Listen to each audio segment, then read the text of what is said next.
Market and Lamar, Market and Lamar. Assist officer, shots fired.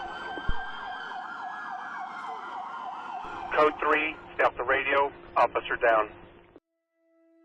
It seems like the entire United States started a war on police.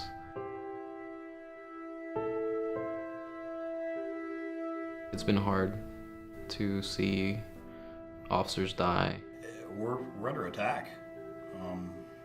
I don't think there is a peace officer out there in uniform that doesn't feel like there's more of a target on their back at this particular time.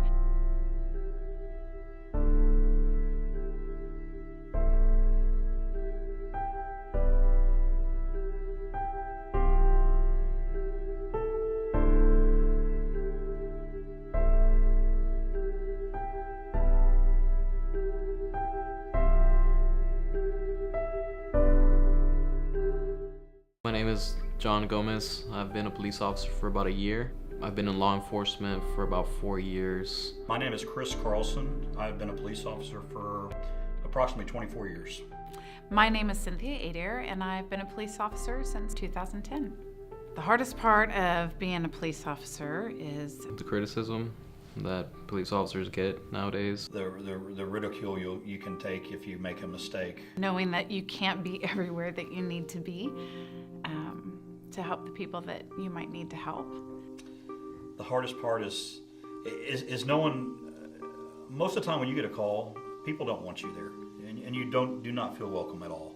Get some not so friendly glares that you know they're watching and not real happy with you. It's definitely been,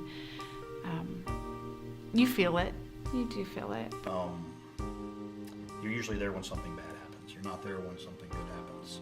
And the public's perception of us right now, we're the bad guys. It's just not the way it's supposed to be. You know, officers aren't supposed to be targets of hate like that.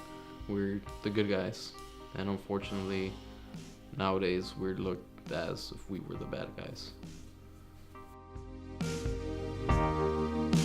That makes you feel bad, because if it wasn't for us, there would be total chaos out on the streets. Times are tough for police officers. I do think the media has a big part of it. Media right now is our enemy. I mean, they seem to listen to the negative part of everything before they see the positive side. There's 3 sides to every story. There's the peace officer, there's the offender or the alleged offender, and then the actual truth of the situation. I think media only gives us enough information to make it interesting.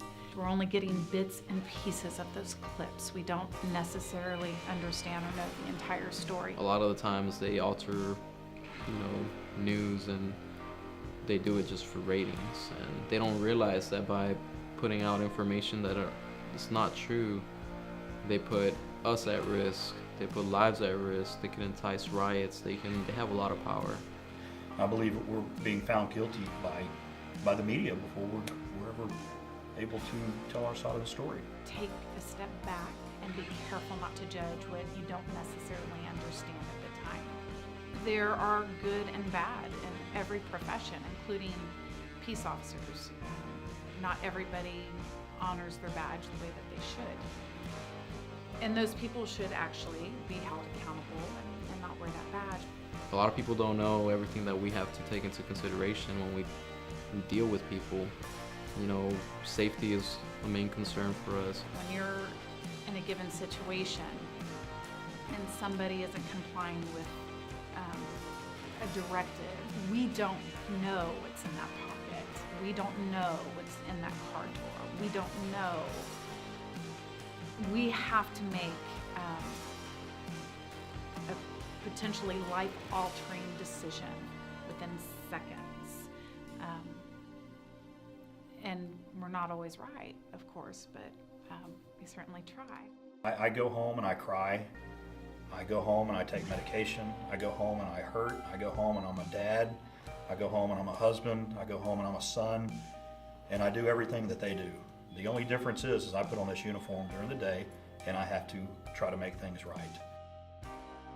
We are not all the same.